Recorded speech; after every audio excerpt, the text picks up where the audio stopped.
If I say something that you all do not understand, please let me know, because I have had 3 strokes, but God still got me here. Okay, now, February was the month that Tuskegee University and a lot of other people did all the pruning. February is the last month for pruning your fruit trees and your nut trees.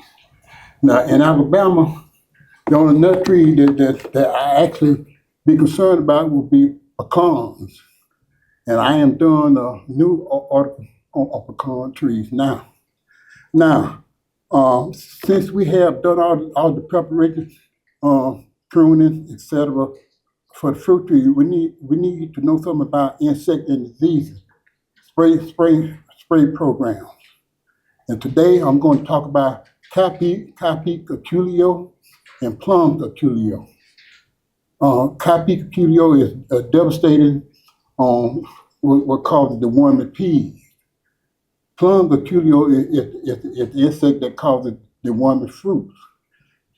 But my main focus is be on some question that I already have received last week and week before last. Mr. Moore, last year I had worms in my fruit. The first question I asked was, how many times did you spray? 1 time. That's not going to get it. I also get questioned on the peas. Mr. Moore, I had wormy peas. My question, how many times did you spray? Nothing, no time. What you expect? Now you can see, as I'm doing my presentation, you got to spray throughout the year, throughout the growing season. Some insects have 2 generations. Y'all gonna see that. I'm going to point that out to you all, okay?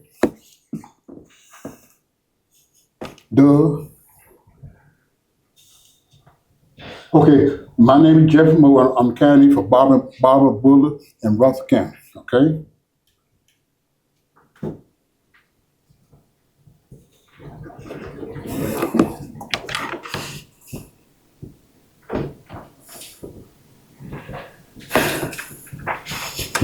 Now, what I normally do, I will flash the slide, you all do the reading, and I come back and explain things. I've been doing it like this for 45 years, and it worked. So if it ain't broke, I do not fix it. Understand me well. Okay, now, y'all read the objective for our client to familiarize themselves with scheduling a spray program, and for them to add a spray program to the normal practice. Okay? And the question. Now, Capi cuculio and plum cuculio. Now, believe it or not, both of them have wings. You all do not see them, but the wings are right there on the humps. Now, these bad boys are PC, I'm going to use the term PC, plum cuculio, they fly and move around from plant to plant, eating, feeding, and laying eggs. That's how that's how we come up with the wormy fruit and the wormy peas, etc. And the question. Okay? Now,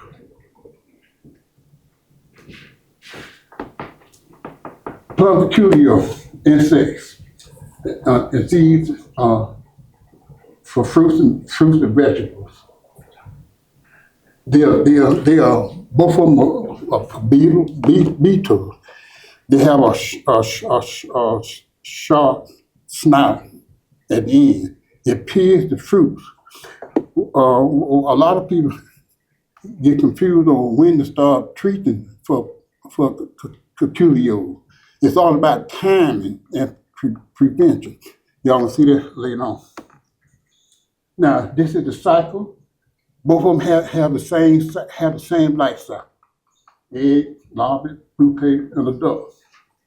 Now, right here, I want you to see.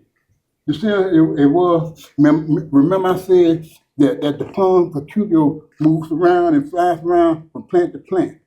right here was the female had deposited an egg. Under the skin right here is where the egg is deposited. Now, once the eggs had been deposited in the fruit, that's it. The market value go down and everything. It's no good. Now, A&R agents, you all are going to be confronted, will be asked questions about brown rot, peculiar. Now, I'm gonna tell you right now, on your brown rot disease, those brown rot disease, Daconel, Bravo, sulfur, base, fungicide, and fungicide that will control brown rot. But here, now, you see right here the larva. Now this is a result from the previous slide where the curculio had deposited an egg in the fruit. As the fruit develops, that's how we get our wormy fruit. In the question. Okay?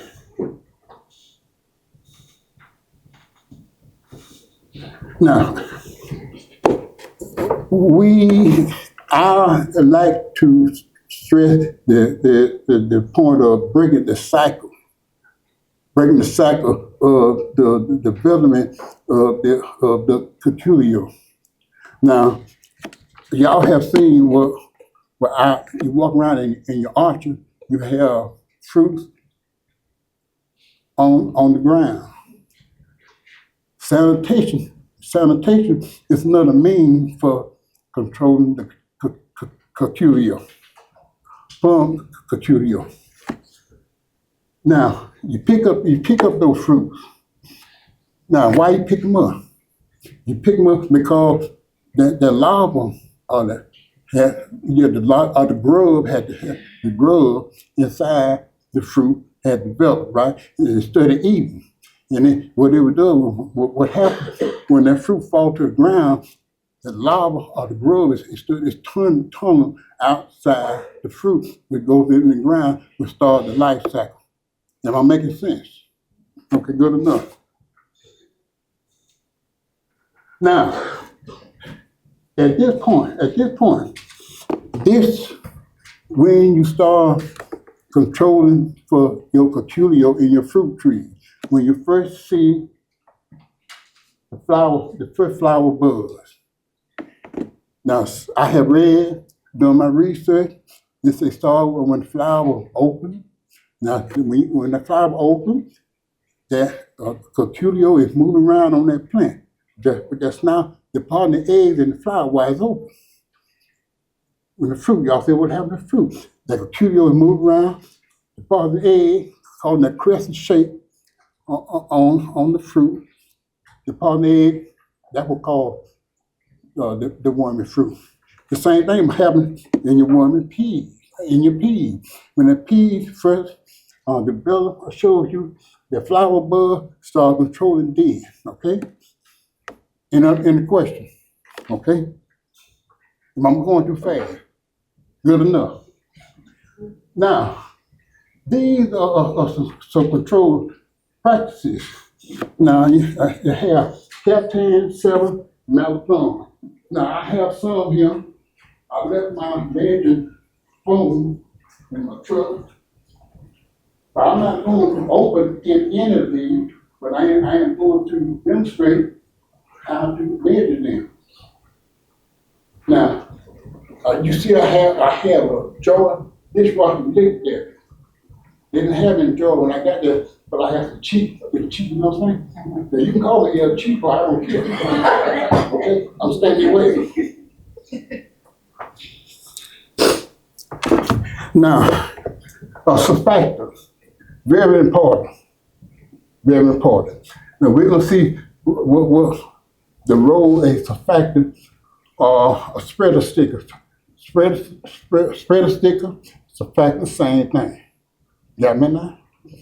Okay. Now, alternating treatment. Now, I'm gonna give you, if y'all read, but I'm gonna give you an example. But now, the reason we alternate, say you start out with 7, with a marathon. And you start off with marathon mixed with a fungicide, that can be. Now, the reason we alternate is to keep the insect from building up immunity. It's very important. Immunity that we pass on to the next generation of insects. And I'm making myself clear. Now, I know y'all look at me like I'm crazy, but this is very important. Why? Because look at how they practice. Food practice. Think about it. Learn how to do it yourself. This is how I am with my farms in my county. We've done it 45 years, works for me. It ain't broken, and I'm not gonna fix it. I'm spots. The word lost. Okay, that's enough. That's where it is. And the question. Now, for applications for 5 to 7 days. Now, when it's raining, every 5 days you make an application. When it's not raining, every 7 days application. You have to do this throughout the year. Why? Because this particular insect, he is 2 generations of insects. I'm telling you, I'm sure you show you that later on, okay? In the question. Good enough. Now, surfactants. Now, this would have happened without a surfactant. A surfactant or dishwashing liquid, it causes to spray it on your leaf, to spray it evenly. Now, you notice some leaves have what's called a glossy coat. For example, Chinese privet, those heads have a glossy coat. So when you add a surfactant to it, this what would happen. It spreads it out evenly. Am I making sense?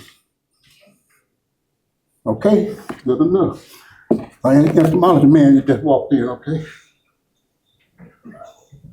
Be nice to bees. Now, everybody in here knows bees are a beneficial insect. 7, very devastating for bees. Another chemical or insecticide that I have discovered, spinosad, S-P-I-N-O-S-A-D. I think that's right. I can't spell it good, but I think that's it right there. That's right, Doug? Good enough. Now, spinosad and 7, they're closely related. Anytime you use the 7 or spinosad, do it later in the afternoon, late in the evening. Why? Because bees will have what they call fogging, F-O-G-G-I-N-G, fogging in the morning time. They're active in the morning time. Do it in the evening time with 7. Any question? Okay, y'all, no question? Good. Now, if I was doing this for my county, and some people ask me some questions, I don't mind saying I don't know. Now, since I'm not in my county, y'all contact y'all agent in y'all county, okay? Got me? Good enough. Now, I always add the courting statement. The courting statement is very important. It's a law if we don't follow it. Now, county agent, always add the courting statement. We got to protect our butt. Now, I have seen from experience the people say, but that old county agent told me I can do this. I can do this. They didn't have nothing to protect them, a statement to protect them in their documentation. They I write new articles every month, 2 or 3 new articles every month. I always add my culture statement when I'm writing my chemical. Now, like I said previously, I'm working on one on a pecan tree. Now, people like George and Victor and I, when we were coming up, our old people, our foreparents, you tell her nail a nail in a concrete, you get zinc. That's a lie. I didn't know. I didn't know about until I got to college. Right at the college, we had to use zinc. It's not going to be. They use zinc sulfate. Not going to do that. Got me now? You too hard. Don't be trying to act like you young. My partner back. Okay. Any question? I got a question. Okay, go ahead. What if you have a client Okay. that's allergic to those ingredients? They need a spray. You know, Say what now? if you have a client that comes to you and say, Mr. Moore, I'm allergic to your spray regimen, what do you recommend if a client is allergic to those?